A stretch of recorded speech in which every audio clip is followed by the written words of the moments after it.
हमने देखा कि अस्पताल के नाम पर यहाँ किसानों की जमीन छीनी जा रही है आदिवासियों की। कृषि मंत्री यहाँ उपस्थित है। मैं तो कहूंगा कि आप सब लोग एक बार जा करके देखिए वो खेती की जमीन है कि नहीं है।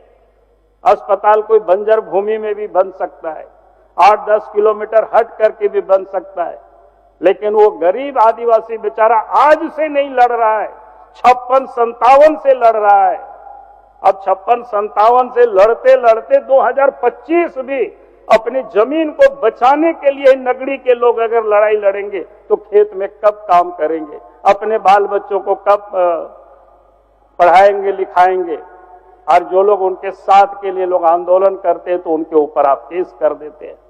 और ऐसे भी एक तो उनका कोई एक्वायर नहीं हुआ, अगर एक्वायर भी हुआ थोड़े देर के लिए मान लेते हैं तो 2013 का कानून क्या कहता है, जिस नाम से आपने एक्वायर किया अगर 5 साल तक उसके उपयोग में नहीं लाया गया तो किसानों को वापस कर देनी चाहिए।